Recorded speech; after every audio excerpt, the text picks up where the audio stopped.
Before we start this episode of Krypton Report, I want to take a moment and just give a shout out here to our Patreon. I know what you're thinking. Gosh, everyone's asking for money, and I get it. But our Patreon is only $1. $1 a month. It helps us keep the podcast going. And what we do is we try to find interesting shows and topics and whatever we want to talk about. We've done, as of this little thing, our last recordings were on the Scream series. Brian and Tyler, that's me, do our own show where we record in the car, and it's kind of funny. And we talk about pop culture or whatever is going on.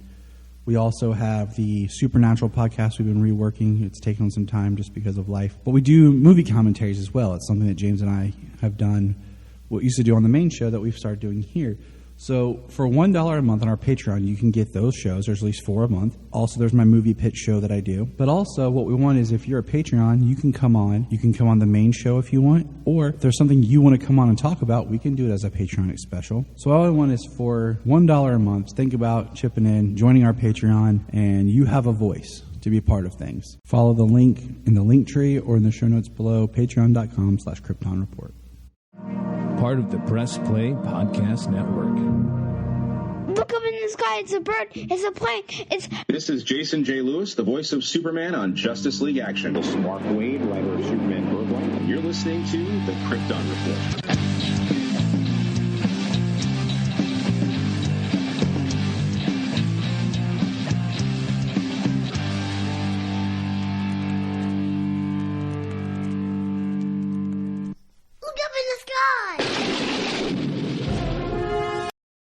Welcome to the Krypton Report, this special Flash Week. That's right. It's Flash Week, everybody. Thank you for coming back for another exciting episode as we get ready for the big, highly anticipated DC film, The Flash. I'm your host, Tyler, and this week we're talking Flash, the biggest, most prominent animated Flash, and a little bit of the history of animation. But I got two awesome people with me. I got Flash Nate. What's up, Flash Nate? Hey, mate, how you going? I'm good, buddy. I'm good. And then I got over here Kid Flash, Solomon. What's up, Solomon? I'm doing good, I guess. If Sayla was here, she would definitely be Impulse. But yeah, we got our buddy Nate over from the Superman the Animated Podcast, and we thought, one of the things we're talking about today is the amazing classic episode of Superman the Animated Series with The Flash, and who else better to talk with than Mr. Nate McKenzie? Yeah, it was. Thanks very much for thinking of me with regards to this episode. I remember when I did this on my own podcast, and that was at the stage where I was talking by myself a lot, so I'm so grateful to be able to speak to someone about this episode, and it's going to be a lot of fun. Yeah, it is. Now, as of this recording, we are recording early because of the special event. We wanted to make sure we could get all of our special guests. So we don't know what might be happening when we release this. But Nate, tell us about the podcast a little bit. I know you were talking a little bit before. You got some plans about getting back out there. So, what would you like to share today? Yeah. So those who have listened to the podcast, firstly, thank you very much. Secondly, it's been off air for quite some time, just with life balance and all that sort of thing. But I'm looking at rebooting the podcast. I'm looking at going back to the first episode of Superman the Animated Series and starting again, getting some great guests such as yourself, Tyler, on the podcast again, and just starting off scratch. And I'm looking forward to going through the whole series again now that it's come out on Blu-ray. More things to talk about, more people getting excited about the series. And so we're looking for a Superman the Animated Podcast reboot. So that's what I'm looking at moving forward in the future. Awesome. We know, we're excited. I understand the whole pains of having to do a few episodes here and there all by yourself, and been there. But,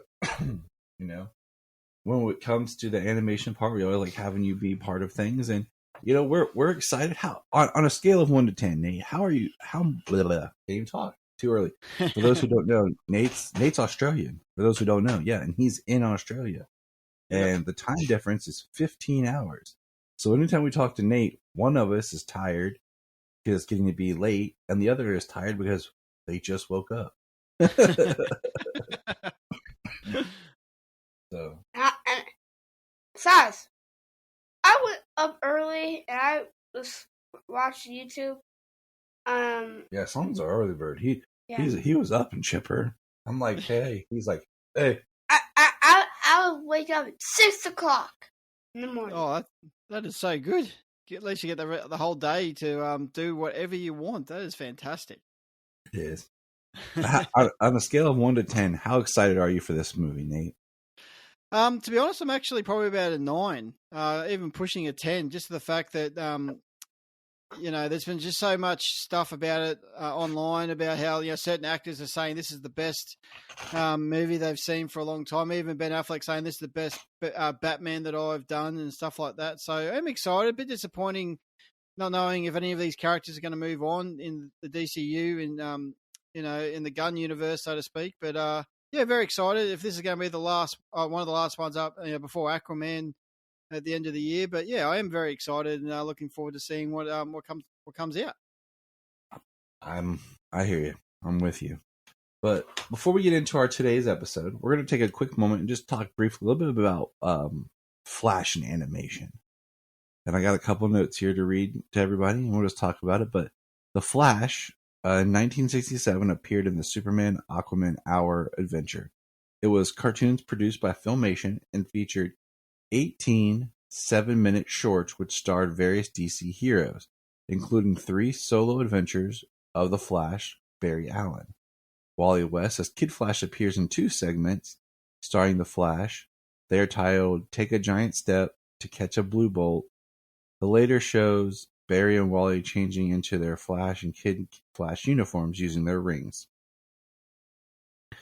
Barry was also seen as a member of the Justice League, which included, Superman, Green Lantern, Hawkman, and Aquaman. Wally additionally appears as Kid Flash on Teen Titans segment, which featured Aqualad, Wonder Girl, and Speedy. The Flash and Kid Flash were voiced by Cliff Owens and Tommy Cook. All right, so I have not seen those. The old Filmation stuff is always a little bit more tricky to find and get a hold of. Like Super Friends is on, on Max. By the time this airs, it'll be officially Max, HBO Max. But yeah, I would like to talk a little bit about history. Then the Flash appeared on Super Friends. And it was Barry Allen, and it was voiced by Jack Angel. And then the Flash was in the DC animated universe, which we're talking about, so we're just going to skip over that. The Flash would appear on The Batman. The Flash appeared at the end of the Batman's 4th season finale, The Joining, as one of the members of the Justice League. The Flash was properly introduced in the episode A Mirror Darkly to help Batman battle Mirror Master. Also, Charlie Slater reprised the role of the Flash in the Superman episode Speed Demons. And we're going to talk about him in a moment too, because I found very fascinating. Very fascinating. The Teen Titans animated series features a Kid Flash that was voiced by Michael Rosenbaum. Very interesting right there. Very interesting. Yeah. Batman the Brave and the Bold. The Jay Garrick version of the Flash appears. And let's see. And then later, in a flashback, the Barry Allen version of the Flash appears as a cameo with the Justice League in Requiem for a Scarlet Speedster, Jay and Barry, this time voiced by Alan Tudyk, and Wally West, voiced by Hunter Parrish, all appear as 3 Flashes, and Batman take on Professor Zoom, aka Thawne. Young Justice, one of the greatest cartoons of all time, especially the first 2 seasons. All versions of the Flash appear in Young Justice. This is true. You have Jay, Barry Allen, Wally West, and Bart as Impulse. Teen Titans Go, Kid Flash appears in the Teen Titans Go episode Multiple Tricky Pony, voiced by Will Friedle. Let me get a drink here on my unofficially sponsored Zoa. Orange Zoa. Yum. And let me get a drink here on my bubbly. That's right, product placement. The Vixen animated film features Barry Allen, voiced by Grant Gustin. Oh, wow, okay. Which ties into the Arrowverse. There was 3 2 Arrowverse movies made, animated films, and one that kind of walks the line of Arrowverse or DC Animated Universe, the Constantine one. DC Superhero Girls. Barry Allen, version of The Flash, appears as a student at Superhero High, voiced by Josh Keaton. And that's in both versions of the Superhero Girls. The Justice League Action. Barry Allen version of The Flash appears, voiced with Charlie Slater. Barry Allen is on Scooby-Doo and Guess Who? In the episode 1 Minute Mystery, which we reviewed before, me and Sayla and Salman, as we did all the special DC Scooby-Doo Guess Who's. Voiced again by Charlie Slater. And then we have an unidentified Flash that makes a cameo in the Harley Quinn TV series, the Justice League Valentine Day special. He is seen in a relationship with Zatanna. But that is a quick history of the Flash and animation on television.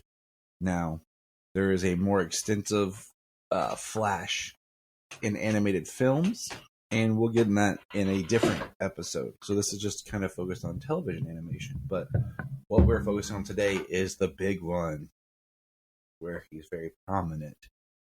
And the first episode that we are talking about is the Superman, the animated series, season 2, episode 4, Speed Demons, which I think is a cool name, but I don't know why they didn't name it like Race or Fastest Man on Earth, because that line comes up multiple times in the episode. And it aired September 13th, 1997, and has an 8.1 on IMDb. 97. Now, I just want to throw this out there. I have the order of these episodes planned, and I just can't remember at the top of my head. But I did the episode about the Justice League of America live action television show movie pilot that was never aired.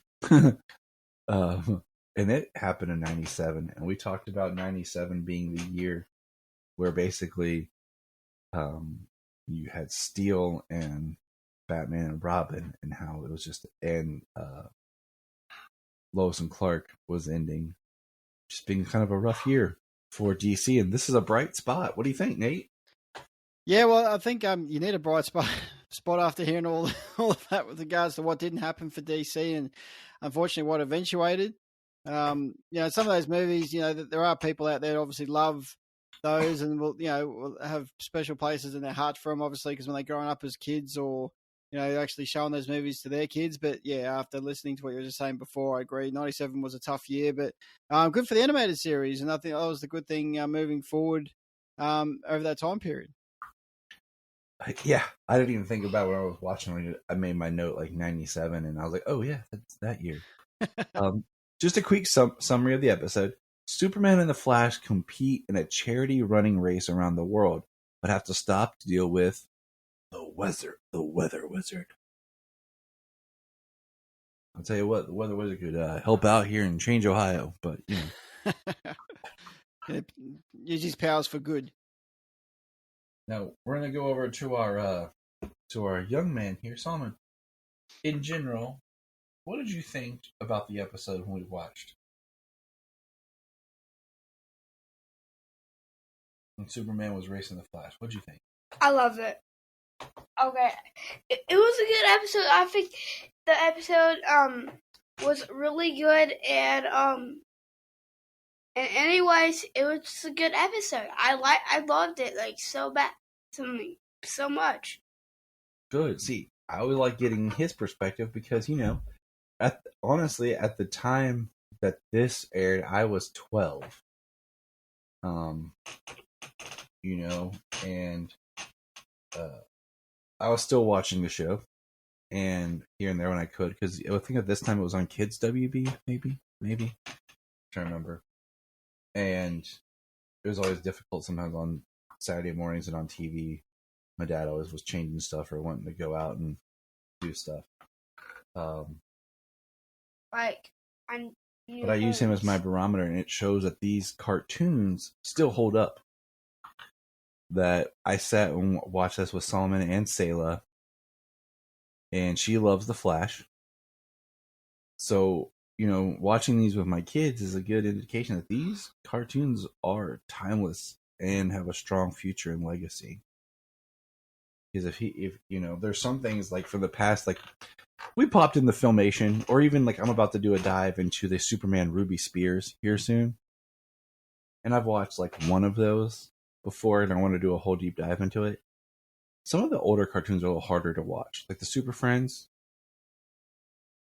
It doesn't hold the attention, I think. But the Bruce Timm universe, I mean, it is masterpiece.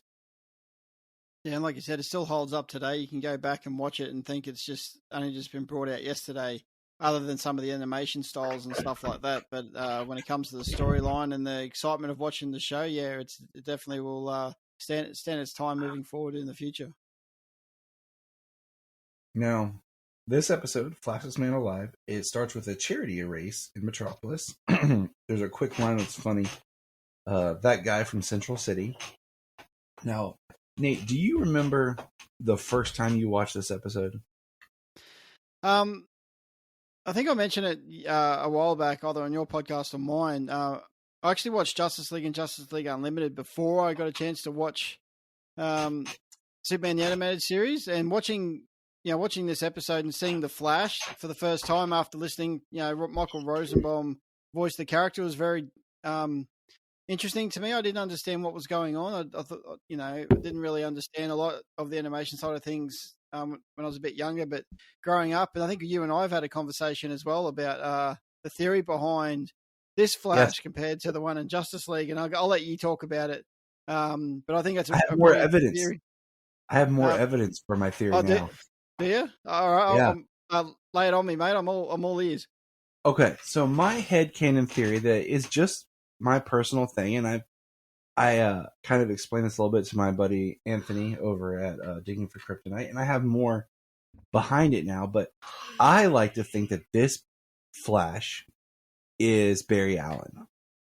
That Superman's with Barry Allen right now. And even though he does have a little bit of like Wally-isms with just his humor and everything in this episode, and the costume's more drawn like Wally, which we've had conversations about a lot of times how in non-comic media, and even in comic media later, they just start changing things up in costumes, and they don't really draw the character exactly how the costume per that character is. And I say that because the voice is different, yes. Okay? And that helps. But, and we'll get into this more, when Michael Rosenbaum shows up, there's definitely a different way he acts. But in the episode we will discuss soon of Justice League, there is the Flash Museum. You do see Kid Flash costume. We know for sure that is Wally in the Justice League. Yeah. There is the line about his uncle. And then just the fact that Charlie Slater, and that's how I'm pronouncing the last name right now. If I'm wrong, I apologize. Has voiced Barry Allen Flash in multiple other entities. It just kind of headcanon supports that this voice, and the fact that Rosenbaum voiced Kid Flash in Teen Titans, just kind of helped my theory to kind of make it that this is Barry Allen. I like it also because it just gives that little bit of backstory that there's more going on in the Flash right now, his history and everything with him, than we are being told on screen. It kind of builds this backstory that there's evidence for.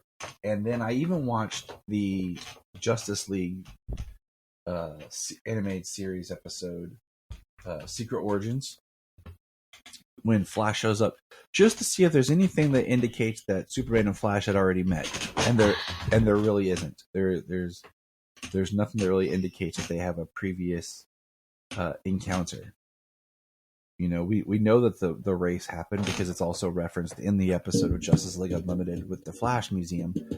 but it's never referenced as which Flash it was. So that's just my kind of little evidence there in my headcanon that this is Barry. I think it makes it a little bit more interesting, as we know that both Green Lantern and Barry Allen Flash, or just the Flash, have a legacy of different versions. Yeah. You can take it or leave it. It can all be Wally West. That's fine. I don't care. But that's just, like I said, my working theory, my working headcanon. Oh, I totally support your theory. Also, the fact that if you look at the suits of both the animated series plus Justice League, they're slightly different as well. So you could look at that in respect and go, okay, obviously voiced by two different voice actors. I know in Superman the animated series and Justice League, you got different voice actors for Professor Hamilton and a couple other characters. So there's no big deal with regards to that. And we support that, but I totally on board with this. The fact that this is Barry Allen and that's Wally West when Michael Rosenbaum is voicing the character, and I'm fully on board. Cool. Like I said, it's my headcanon. And in the episode, the Flash shows up and he's very quick and fun, and him and Superman are going to race 100 times around the Earth. And they have these really cool monitoring armbands. And what I love here is they're going to race. And, I've mentioned this before. It always kind of bummed me out that they did the scene at the end of the Justice League movie of Superman and the Flash in Justice League, where they're racing, but Superman's flying. Yeah. And it just kind of bums me out because the whole point was they're supposed to run. Superman can run fast. It's used, several times. Well, Smallville's a prime example. Yeah, Smallville is my favorite version. That really shows my favorite comic. I think it's in J. Michael Straczynski's Superman Grounded, where Superman makes kind of a comment about how he's raced the Flash before and almost beat him, and the Flash just chuckles like, "That was for charity. I was holding back." In Smallville, it just proves how fast the Flash is. And then the other I really liked was on Supergirl, where Supergirl and the Flash run together. It's always been a big thing. So this is fun to see with them running. And as we were watching Solomon, he got excited just the idea of them running on water. Didn't you, buddy? It reminded me of Sonic 2 where Sonic was running on. That's what it reminded me of.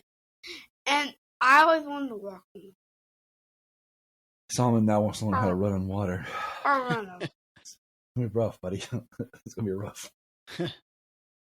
Yeah, I've tried that at Nana and Papa's house. On the pool, over the summer, I'm going to hold you on the pool and you're just going to... The villain that they're going up against is the Weather Wizard, as we stated. And what's fun is this Weather Wizard is voiced by Miguel. That's how I heard his name. I always thought it was Miguel, but I've heard it was Miguel. Oh, okay. Ferrer. Yeah. Could be wrong, but I just want to respect names. That's my thing. I didn't realize that he is actually the son of Rosemary Clooney. Oh. I learned this doing some research, and his uncle is George Clooney, who at that time was Batman. Just throwing that out there. Or his cousin. I don't remember, because I think maybe cousin, because I reckon ages be very similar. Well, yeah, because George is Rosemary Clooney's nephew, so his aunt's child, so cousin. Yeah. Had to do my family history thing there. I just thought that was neat. What I found was interesting was, I asked you what your first thought of this episode was. I don't remember the first time I saw this. I remember seeing as a kid, but I don't really remember all the details. I just remember an image of the Flash and Superman running. Yep. I remember watching it when Solomon was born, when I did my deep rewatch the entire series. I bought all 3 seasons and watched it. But the one that I was more excited about, because I never remembered as a kid, was the one episode of Superman the Animated Series where Aquaman shows up. Oh, yeah, yep. And in that episode, Aquaman is voiced by Miguel Ferrer. Yeah, I was going to mention that, but yeah, you're all on top of it. So that's kind of just bringing it back. That one I was more excited because I never knew that even existed, you know? But the Flash one was always very prominent and a big deal. And I kind of wish I could go back in time and be a kid, just sitting down to watch the next episode of Superman, having no idea. And then all of a sudden they say that guy in Central City, and I'm like, and then there he is. The Scarlet Speedster shows up himself. Because, you know, at that time, my Flash knowledge was based on my introduction, which was John Wesley Shipp. But in the episode, they're running. And as they're running, we see the Martin brothers have taken over. And as they're running, they mention that there's issues with Northern Australia. Which part of Australia are you in, Nate? I'm in southeast Queensland, which is about halfway down in Australia. So if this event was going to happen, I'd be well clear of this event. So, but just before you go any further, I was very upset about the accents that they use in this episode. I was very disappointed in the actors they chose to voice as Australians. I was very disappointed and very very upset. See, representation and authenticity is important. See, us Americans, we're so diverse and crazy that we just shrug it off like, yeah, that sounds like one of us, you know. Or what was it? My wife and I were joking. We watched. This is not really a spoiler. The newest episode, as of this recording, of Ted Lasso, and in that show, he's in England. And he goes to this restaurant they're in the episode. They're in Amsterdam, and he goes to a restaurant that's supposed to be American, and everybody's just a cowboy, like howdy. And I'm just like, yep, that's how the world just sees us Americans, cowboys. So, sorry, keep going. No, go ahead. No, I was going to say, you're talking about certain voice actors in this episode. Did you catch the mayor and his voice and who that was? It sounded familiar. I think I know who it is, but I didn't look it up. All right, you'll kick yourself when you hear it. Martian Manhunter himself, Carl Lumbly, voiced the mayor in this episode, and I thought that was fantastic. That's our other secret, is that actually wasn't the mayor. That was that doesn't work because the whole point of the first episode of Justice League is John's arrival, so that doesn't work. But I thought it sounded like him, but I was like, is it? I was like, I'll look it up, and then I just never went back to.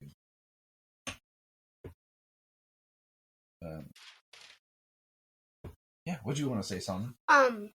First, the Flash one. There's something wrong. Nate, if you didn't catch this in there, his other ear is white, and the other ear is yellow. Yeah. How did you watch this, Nate, when you watched this episode? Normally I'll watch it on my Blu-ray, but because I've actually recorded this a couple of years ago, I actually went back to my old notes, and I've got little snippets here and there, so I actually watched it on my computer. But yeah, I did notice that as well. I didn't know whether that was really bad animation style or whether they just chose to go with that. It was very interesting. It's only so Sailor and Solomon both noticed it, and it's only in like a middle section, and like one part just was like someone forgot the color. Because I watched it on HBO Max. I haven't bought the Blu-ray set yet, but I want to. It's on my to-buy list. It's just I already own them all on DVD, so it's not a super priority at the moment. But yeah, they both pointed that out, that the Flash's one ear, his one bolt was white, and it was during, the scenes where Superman and the Flash, after, basically being attacked and saving this oil tanker, I think it was an oil tanker ship. Yeah. They are talking to the military as the weather wizard is threatening everyone. And did you catch the weather Williams, the weather wizard's ransom amount? Yeah, $1 billion. Yeah, I did. It Pretty just makes you steep. think. This is 97, so isn't that Yeah. when the first Austin Powers came Oh, out? I was thinking that as well, actually, when I heard the ransom demand. They should have taken, steps for watching this episode, Austin Powers. But yeah, they just went straight to it, $1 billion, and yeah, interesting. I don't think they would have paid it anyway, but, but Yeah. fine. Go ahead, Sam. I have a question for all of you. Okay. Who do you think is faster? Superman or Shazam? Oh, I I'm gonna was go Superman. I'm gonna go Superman. Yeah, I'll go Superman on that one too. Now, when I know we're kind of jumping to the end real quick, and we'll move back, but Solomon, since you asked, who do you think won the race or would win the race? The Flash or Superman? Why? Flash. It should be the Flash because, realistically, that's his main power is speed. So if he can't beat Superman and puts all his energy into that, then definitely the Flash for me as well. I agree with Nate. Like, even his rationale is sound. Like, even years ago when I hadn't even really dug into the comics and the racing and stuff before, I said, if the Flash's only power is speed and Superman's faster, then he's not that great. So he should be faster. Plus, Superman never, in comics, okay, or, is known for, other than the Superman the movie, time travel. Yeah. But the Flash running fast and, traveling through time is pretty staple to the character. So that's why when everyone wants to argue with me, like, who's faster, man, like Solomon will be like, who do you think's faster, Dad, the Flash or Sonic? I'm like, well, Sonic hasn't time traveled, so I'm going with the Flash, buddy. Sonic is still the second fastest. We can know for sure he's the second fastest. Seriously, he's the second fastest. So as the Flash and Superman are racing, Flash does recognize Mark Martin as the villain when they see the Weather Wizards broadcast. And what I find interesting is the scene where they're running and the Weather Wizard freezes them. And we see, like, the way the camera moves, it zooms in on Superman, and he uses his heat vision to get out of the ice, and then he turns back, and the Flash is already chilling. He's like, how did you get out? He's like, I just vibrated through the ice. Just been waiting on you. And that's when they discover that there has to be some way for him to be tracking them, to be that precise and being able to freeze them as they're running. Yeah, I think it's good that they both pretty much deduced it at the same time as well. Like, it wasn't one or the other. I did like Superman's reaction though when, Flash told him how he got out. It brings me back to Superman the movie when, at the start of the episode, the start of the movie when Lana asked Clark how he got home so fast, and he just goes, I ran. And everyone just looked at him so that's where it reminded me of. And just going back to the ship as well, like bits and pieces of that reminded me of Superman 3 with the ship and how Superman had to, stop the oil from escape, even though he caused it to start with. But, when he actually, fixed the ship. And the only thing that got me, though, when the Flash was trying to go 100 miles an hour to get rid of the waste oil, we never saw actually what happened to that. So we just assumed that the Flash did his job correctly. So, but yeah, I like the fact that, like you said, they deduced the fact that their armbands is how they pinpointed their position. At the end, they're able to figure out that, the anomalies are coming from a place outside of Metropolis. And we see the other Martin brother, whose name evades me right now, leaving.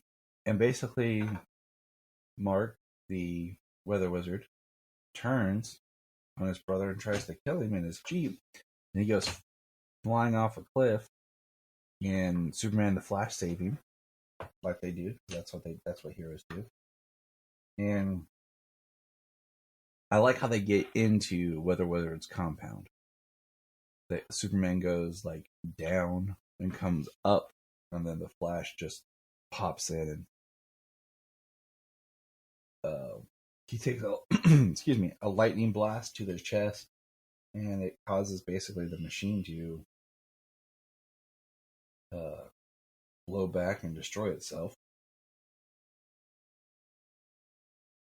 Yeah, I think it's good in this part where initially when the Flash tried to get onto the house, he obviously got taken out by the electric strikes at him. Superman saves him, and then when Superman makes his way underneath the house, and then the Flash actually saves him in that instance as well. And then at the end, Superman saves them all. So yeah, it was all a team effort getting him out when they actually stopped the device that the Weather Wizard was holding. But actually, even though we skipped over a little bit, what made me laugh at the start of the episode when we introduced, the villain of the story, the Weather Wizard, but when he got back to the house and he just decided to, he had his villain outfit underneath his suit, which I thought was absolutely funny and hilarious. The fact that the villain's actually walking around in his villainous suit underneath his, his normal attire. I thought that was pretty hilarious. I mean, that's how I would do it if I was the evil villain. What about you, Sonia? Would you always just have your suit on? Yeah. Yeah, as long as I'm walking around with a suit. He's like, I'm a villain. I'm the villain of the story. Ooh.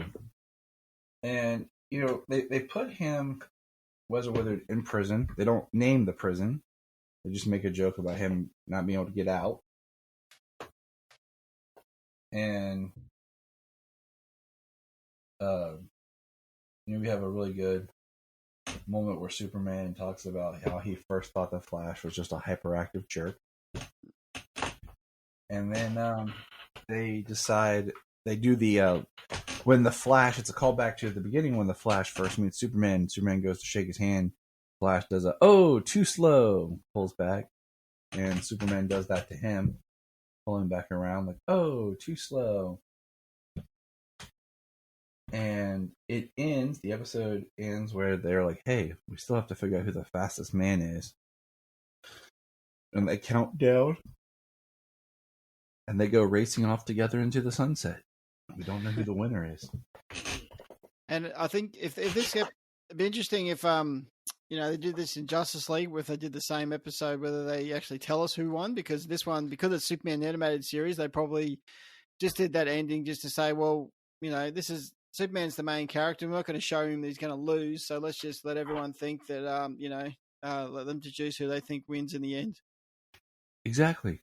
You can't have this type of episode and have a definitive ending unless you have something where the Flash wins and we get like a wink or something, like a break the fourth wall wink to the camera, and we realize like he let Superman win or something. Like, we can't let them diminish their rep at any way. Or if it was, it'd have to be like a super tight micro like photo finish of just like barely like someone crossing the line, like it's too close to tell. Yeah, but that's probably what they do as well, just to it's a tie.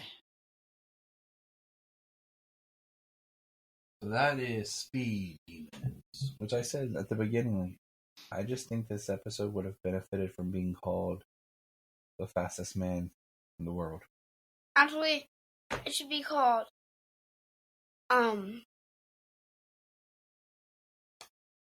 Who is the fastest man? Oh, yeah. Yeah, asking the question, because that's the whole point of the episode, is asking the question. Yeah. Trying to figure out who is the fastest man. And it turned out to be the Flash. Mm-hmm. All right, we're going to jump over here and go into Justice League Unlimited. Season, it's listed as Season 3, Episode 5 on IMDb, and it got an 8.5, and it aired February 11th, 2006. Now, this would be the day before my birthday in 2006. 2006 was a big year in my life. Something else, this little small movie came out in 2006. Do you remember what it was, Nate? I'm trying to remember. I think there's Superman in the title. Yeah. Wait, let me look at this poster on my wall. Oh yeah, Superman Returns. That's what it was. Yes, 2006 being the big screen return of Superman, and also at this time, we are experiencing Smallville. Yep. And this is when this series, if I remember correctly, because I was working a lot, I was in college and everything. I didn't get to watch it. I think it was on Cartoon Network. Because I remember being at my friend's house, and I was playing in my band at the time, so I was very busy. And being at my friend's house, and the episode that was on at the time was actually the For the Man Who Has Everything episode. Oh yeah, I love that episode. And I watched it. We're all hanging out, and there's all kinds of people over, some sort of just get together party type thing. And I'm chilling in the living room, watching this. This show is awesome. And it wasn't until I was in college that a friend of mine, it was my second year of college, so it was I think it would have been the year after this. Yeah, I think that sounds right.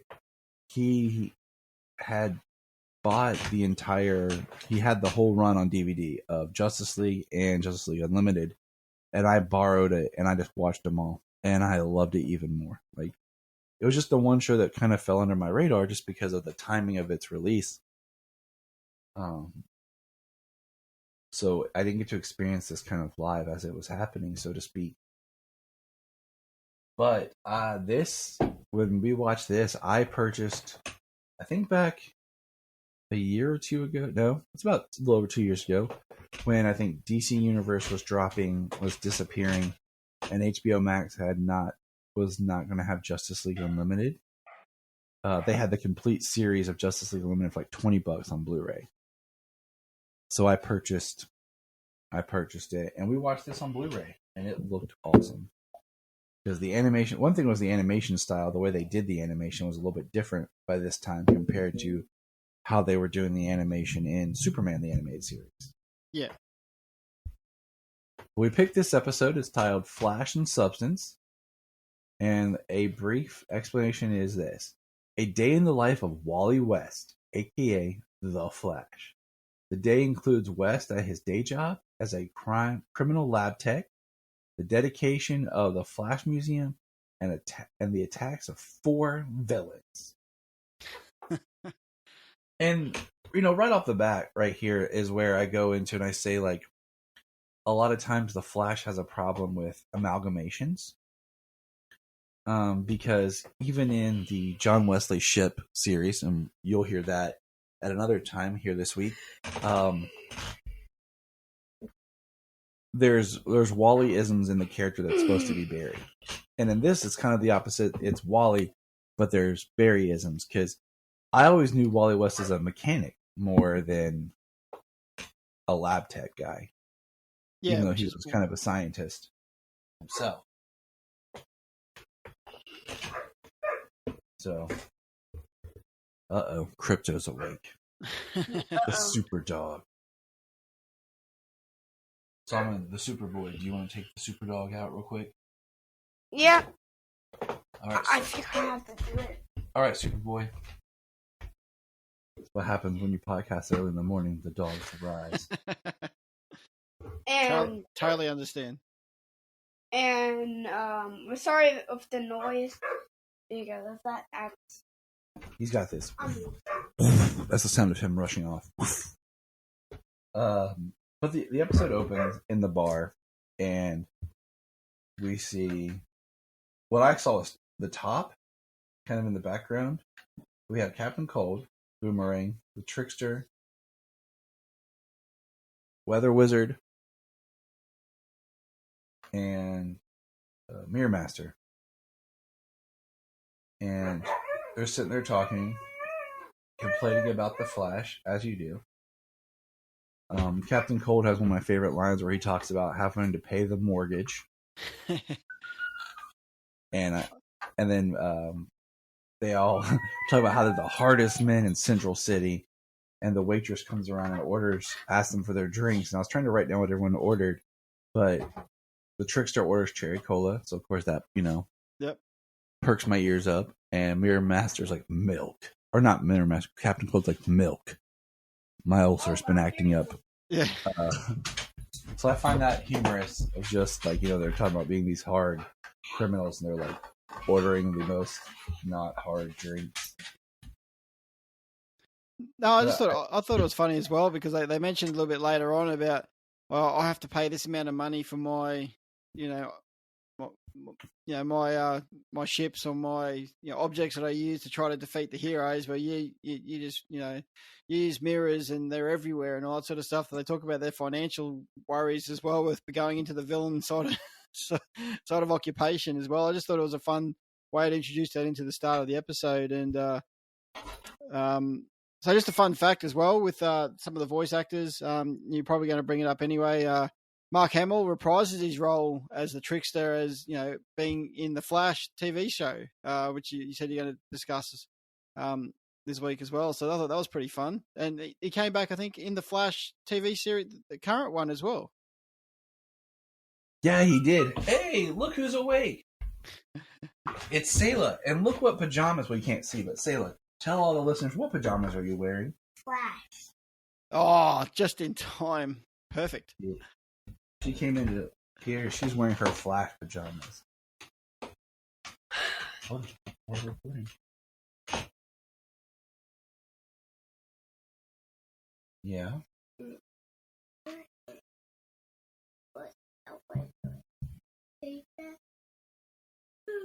Oh,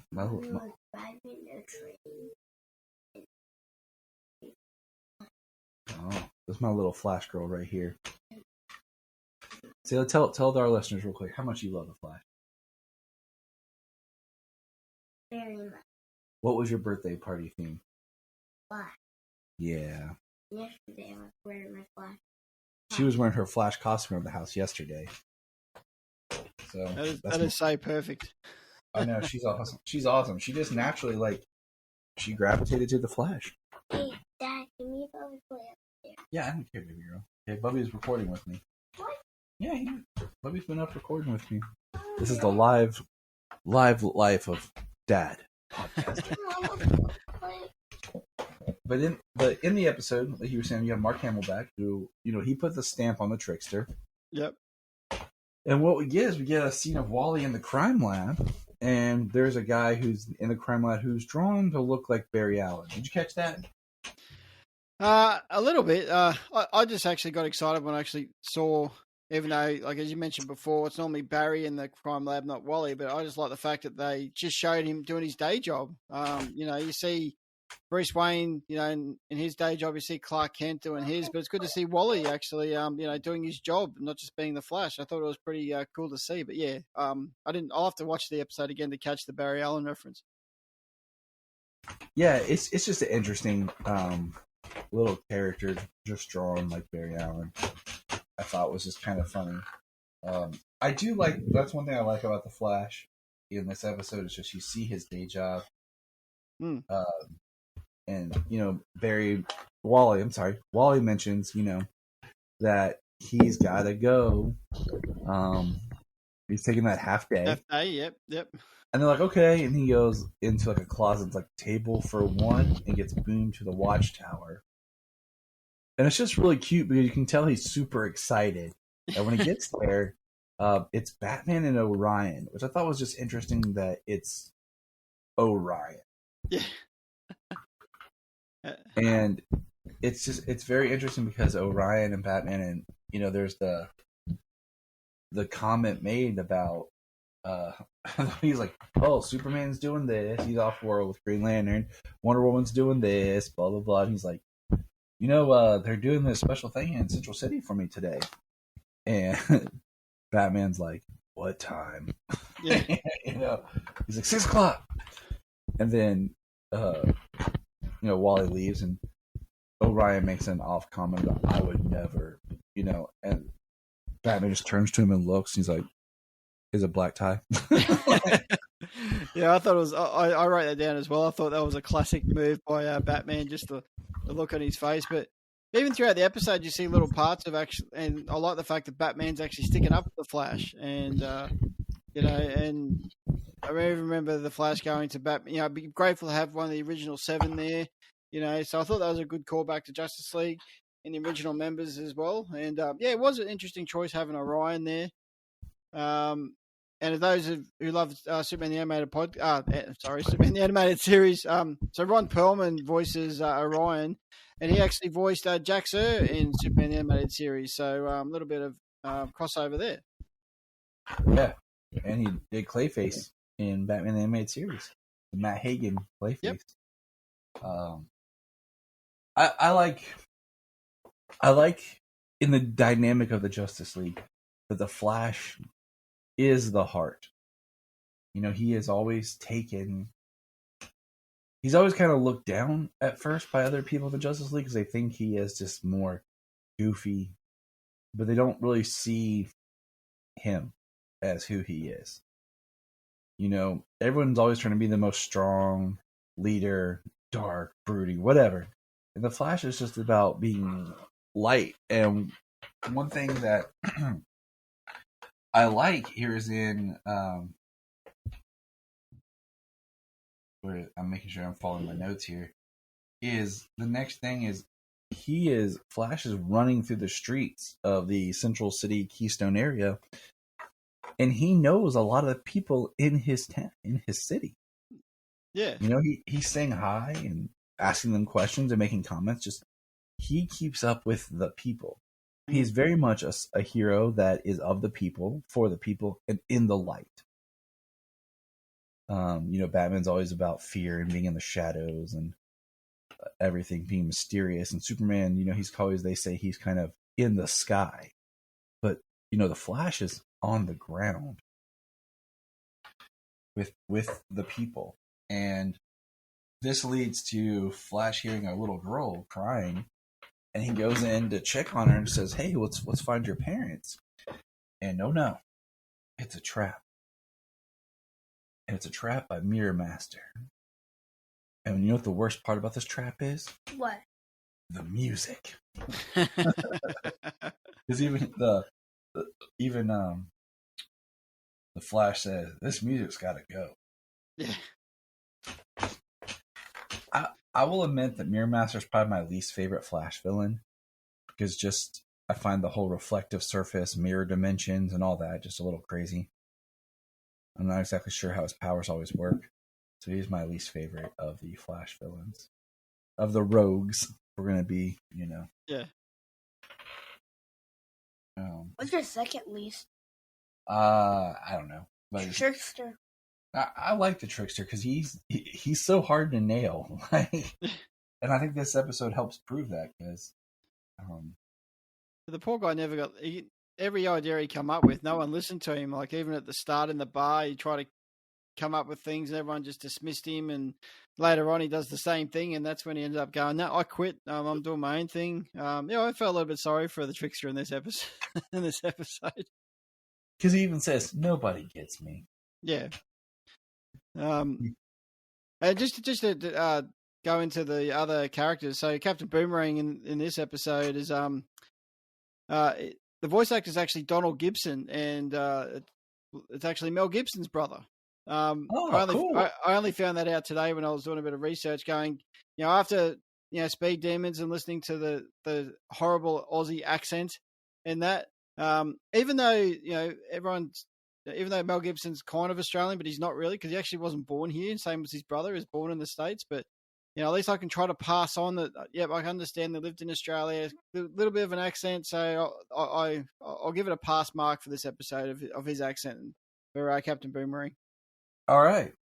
I was going to ask you about that, just about how you felt about the Aussie representation with Captain Boomerang. How did you like Flash's the way he got out of that? The disco ball with the CD disc. Did you buy that, or did you just go with it? I just went with it. That was cool. I was like I said, when it comes to Mirror Master, I'm a little bit more forgiving, because I'm just like, okay, Mirror Master, like, I'm not as deep. But you're talking about Captain Boomerang, so the next big is we're at the Flash Museum, and the Flash is giving a speech, and it's very short, and then he's like shaking hands, and he tells the lady how he's going to help her paint her fence, which is, you know, cute. And then Captain Boomerang attacks with a giant, like, boomerang type shuttle that, you know, latches the Flash on, and it's flying towards a mountain. And I was like, where is there a mountain in Central City? You know, that was like the one that kind of threw me. I was like, wait a minute, there's no mountain in Central City. But then Orion and Batman show up, and you know, they save Flash and they stop it, and the Flash's costume's torn, and he makes the comment like, "I'm gonna run home and change," and they're like, "No, we're going with you." And he goes, "Oh man, you guys are so slow." Yeah, I really like that. That was in my notes as well. I just like the fact that, you know, Batman cares. You know, he knows that there's people after you, and we want to look after you. And yeah, just the Flash's reaction was just on point with, yeah, exactly. You're just too slow. And when they rock up into his apartment, I just loved it. You know, big screen TV, picture of himself, like, you know, even though Orion destroyed it, which I thought was pretty hilarious. And it's dark. Yeah. Orion makes the comment like, the way you talk, I thought they would be like, have you, was this like a castle or something like that? And he's like, no, like, and then he opens his drawer. What I thought was funny is he opens his drawer, and how many different, he has like a ton of rings. Yeah. Full of suits. And then he makes the comment of how hard it is to get the suit in there. Yeah, he's like, it's great. But like, getting it back in, it's crazy. What do they call it here?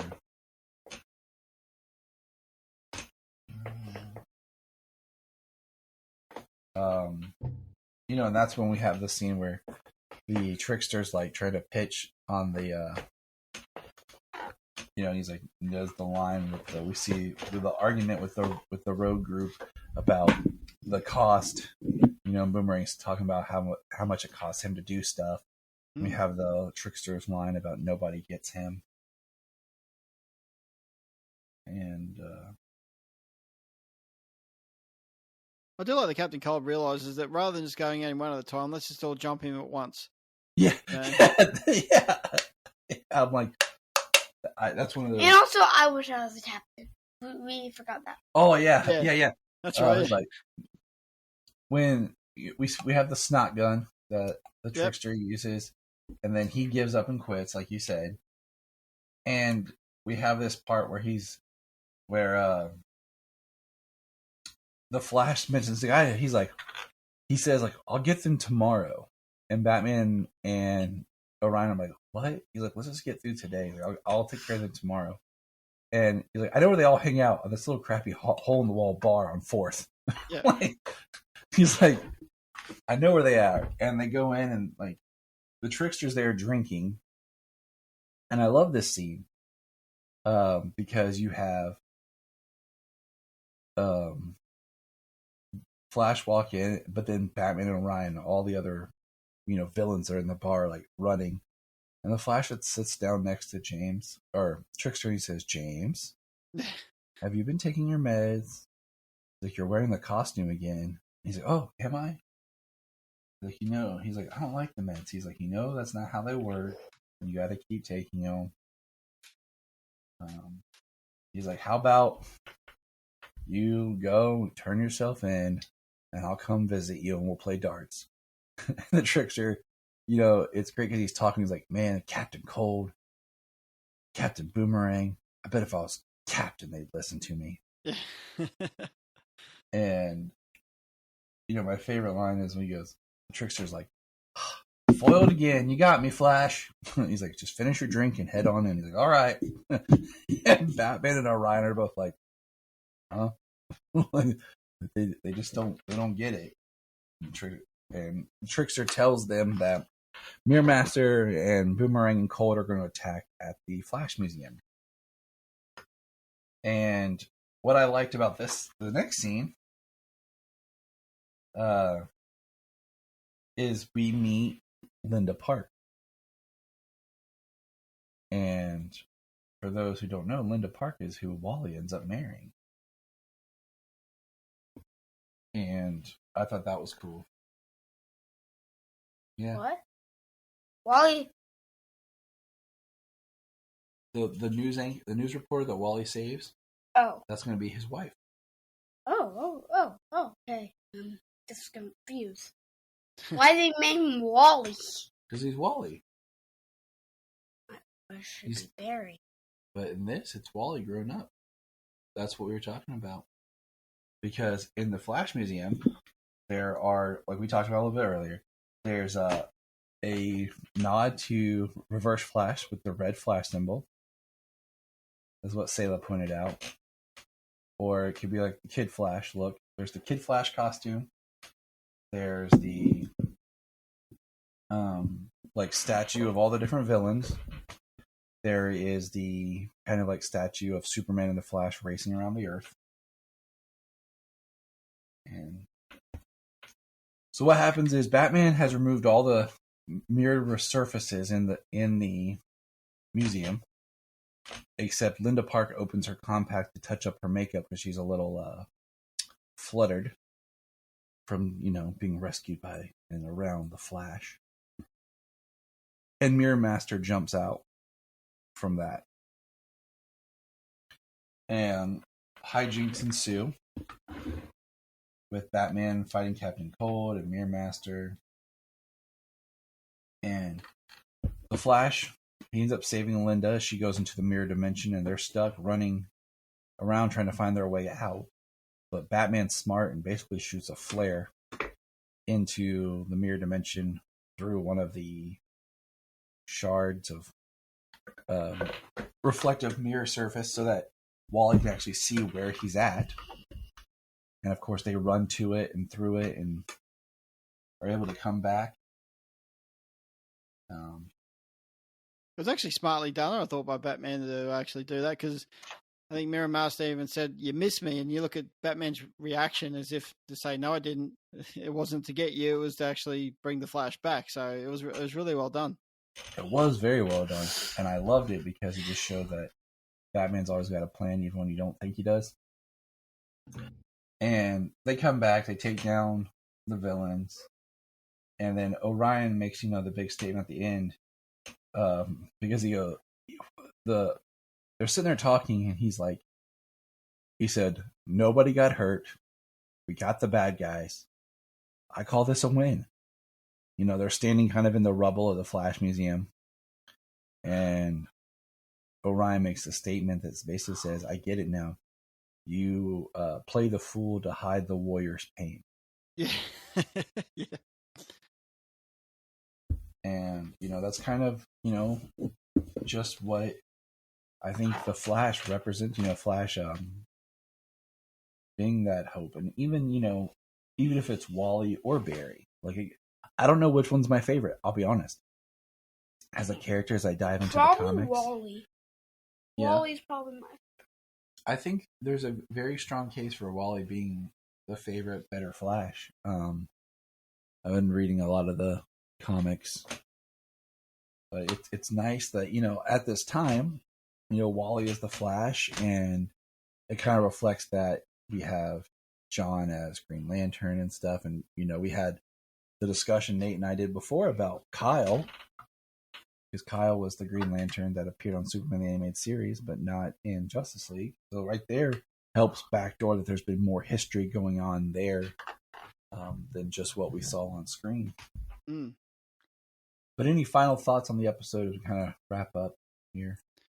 No, the reason why when you asked me to pick an episode with the Flash, I chose this one because this was basically just all about the Flash itself. But I love the fact, like I said before, how this episode showcased his life behind being the superhero. Like, it showed him his workplace, it showed him where he lived, but also the fact that he was being honoured for the work that he does in his city, and as you pointed out, he still knows a lot of the people. He offers to help, and people paint fences, and he goes, "I'm going to see you next week. Oh, thanks for the mini golf game," and all those sort of things. So I just thought this is essential to showcase the character that he is. and also the superhero that he is. And like you said, and you pointed out perfectly at the end, his comments about, we took down the bad guys, nobody got hurt. I take that as a good day. So yeah, I think it was a fun episode just to see that aspect of this character, and yeah, I think I really enjoyed it. Solomon, any final thoughts on this episode of The Flash? My thoughts? Mm-hmm. Probably better than the anime series one. Yeah. I liked it. I liked it because it gave us a taste of what an animated Flash show could look like. Yeah. And I kind of wish that we maybe would have got at least a season or so of like a Bruce Timm spinoff animated Flash show. I mean, there's great Flash representation in Justice League and Justice League Unlimited. Yep. But just to have this is the closest we get to a just Flash animated series episode. Yep, totally agree. And that's something that I would look forward to if they would do. I mean, just having reread the Rebirth run and the New 52 run, like there's a lot of good stuff that would make a really compelling animated series. So, Nate, we want to thank you for being part of Flash Week and giving us a talk here about the Flash animated shows and universe here. Where can people reach out and find you? First of all, thank you so much for having me on. It's so great to chat to you. I'll chat to you both. Anyone who wants to find me, they can find Superman the Animated Podcast on all your favorite podcatchers, or you can find us on Twitter, on Instagram at SupAnimatedPod, or you can find us on Facebook at Superman the Animated Podcast. Awesome. And we look forward to Nate's reboot. If, like I said, by the time this airs, maybe Nate's already got it rebooted. Check it out. It's a good time. Good deep dive. And remember, look up in the sky. We just want to say, if you've enjoyed this podcast, please check out other podcasts on the Press Play Podcast Network. We're going to press pause and hear a few words from our other podcasts on Press Play Podcast Network. Hello, Brooks here with the Books with Brooks monthly book club podcast. Here's how Books with Brooks works. We read one book a month, and then we talk about it. Classics like Stephen King's The Shining, debut novels like We Are the Brennans by Tracy Lang, and tons of other compelling, life-changing stories, one book and 1 month at a time. So come read along with us, and then listen in. If you are like Tyler and James and can't get enough super talk, check out these other podcasts. Digging for Kryptonite, Supergirl Radio, The Last Sons of Krypton, the Superboy Legacy Podcast, All-Star Superfans, Superman the Animated Podcast, The Aspiring Kryptonians, Always Hold On to Smallville, The Geek of Steel, and Truth, Justice, and Hope. Remember to check out Krypton Report on all social media platforms. Go to linktree.com/Krypton Report. You find all of our report. This is Dan Jurgens, and if you want to have a good time, keep listening to the Krypton Report.